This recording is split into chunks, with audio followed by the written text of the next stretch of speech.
The current state of Berserk adaptations is really messy.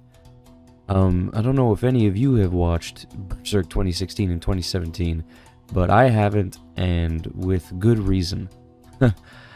And that begs the question, why can't we seem to get it right? Well, there's a few reasons for this. First off is the manga quality. This series is seriously beautiful, and adapting it is an almost impossible task. Second is the content in the series. This is a brutal and ugly story. It is very explicit and very graphic. It's really fucked up, man. I love it.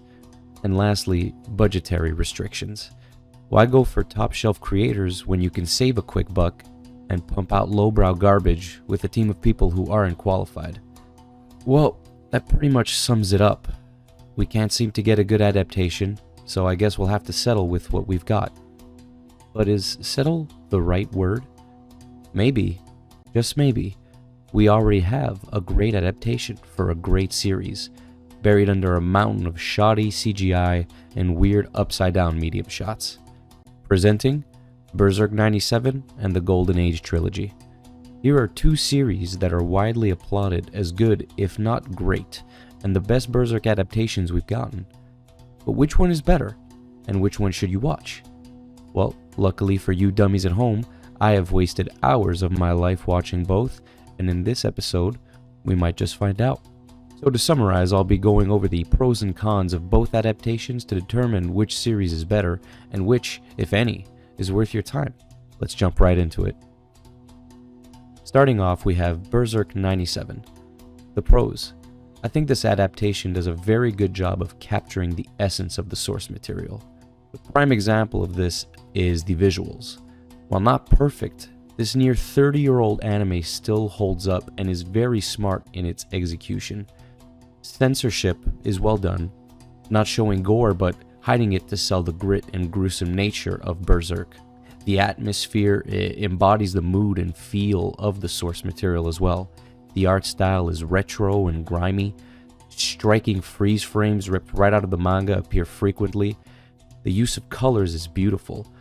There are two videos that I'll link below that describe this way better than I will, but they talk about how this series is picturesque, like a painting almost. And it's true. The soundtrack is also very smart in its use.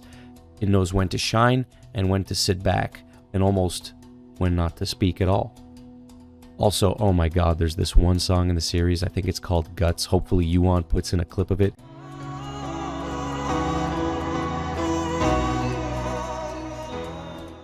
It's so freaking good, man. And lastly, the sound design. Everything about the sound design is damn near perfect from the first episode.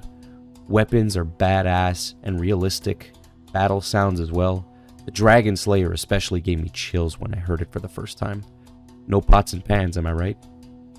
The impacts are crunchy and satisfying, and the whole thing really sells you on the gritty nature of the Berserk world.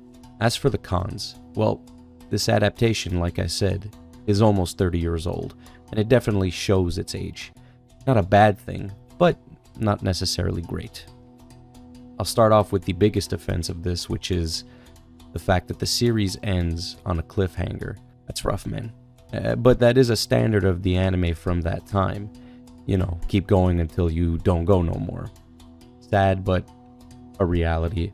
Also, the editing is questionable in some moments.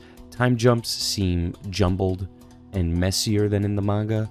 Also, the overall camera work can get a little confusing sometimes, especially during the action.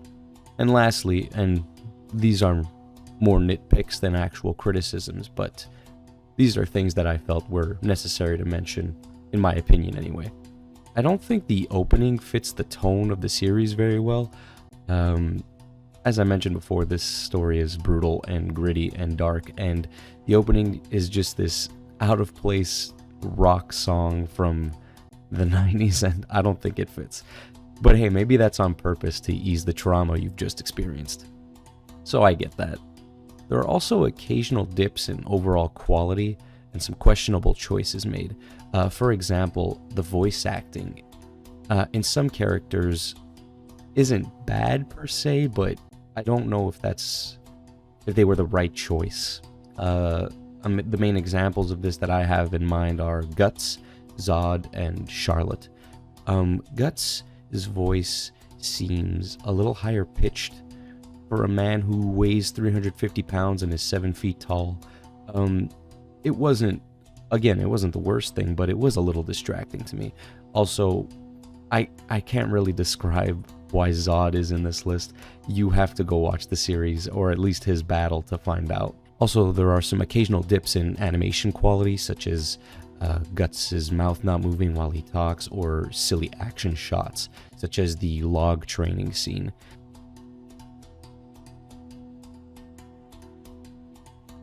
Next up, we have the movies, published by Warner Brothers? What? Anyway, the pros. This trilogy was made for fans. It is a condensed highlight reel of Berserk's golden age. I want to start by talking about the cinematography. This camera freaking dances around the screen. It's beautiful.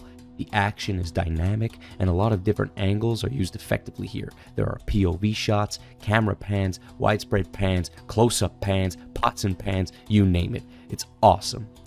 The picturesque quality of some shots are still present as well, but used sparingly, and I find that gives them more impact. A prime example of this would be Guts and Griffith's standoff right before Guts leaves. Next is the soundtrack. While not as unique, I think this soundtrack is a perfect fit, and it services the story very well, especially during combat. Oh my god, I felt like I was watching a Dark Souls boss fight for most of it. It was amazing. And that brings me to my final point, which is the spectacle of it all. Everything about this adaptation is epic. Attention to detail is immaculate. The colors are dreamlike when out of battle, and the modern art style reinforces this. In combat, scenes are gritty and gruesome, and you can even see some fight choreography in the animation and the CG, and major scenes are given proper attention. I feel like you can't take your eyes off the screen. Plus, there are added scenes which I thought were a nice touch for the most part, such as Guts and Casca dancing during the ball. Now for the cons. I'm sure people who have seen the movies are expecting this, but the CGI. In exchange for better camera work, the visuals suffer. Not just a little bit. The CGI is quite jank sometimes. Not as bad as people say, though. It's as bad as people say. It's pretty bad. It's really bad. And mixing it in with 2D does not work. Another thing that I found distracting was the pacing. Time management is important in movies, and cut content is inevitable, especially in adaptations. It's a shame, because the characters aren't given a lot of time to be developed and end up falling flat. The story isn't given any time to breathe either, and it hurts its overall impact. And lastly, some nitpicks for this as well. I feel like this trilogy really caters to fans more so than the broader audience, and a lot of content is cut to justify this opinion, and I feel like newcomers can miss out on a lot of what the series has to offer. And it's a shame because some parts seem needlessly padded out to lengthen the film. At that point, why not just add more content from the manga? There are a few examples of this, but the biggest offense to me is during Griffith's transformation, he goes through some sort of acid trip, and it's legitimately like 2 minutes long. I don't get it, but hey, maybe I'm just stupid and can't appreciate finer art sometimes, and that's fine. Like I said, this is a nitpick.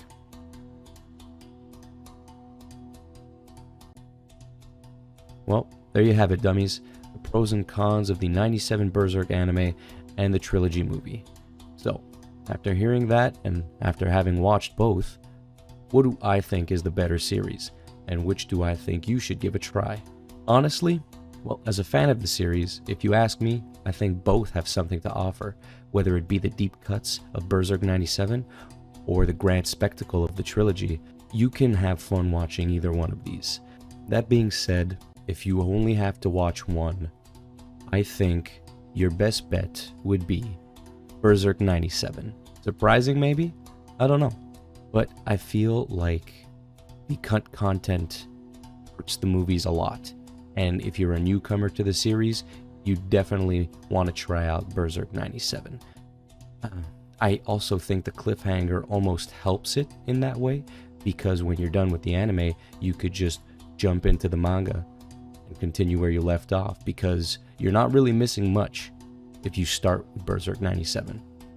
Movies, on the other hand, while prettier to look at, I guess, do cut a lot of things that you may not understand if you jump into the manga afterwards, and that could hurt your overall experience. The best suggestion I could give you would be to watch Berserk 97, and if you really like it, give the manga a read, and then when you're in the mood, watch the trilogy, because like I said, both have something to offer. But at the end of the day, you should probably just read the manga, because it is the best representation of the series, because it is the freaking series, obviously. Well, dummies, that brings us to the end of this video. Thank you for tuning in to Berserk Month, and we'll see you next month with our next series. Thanks for watching.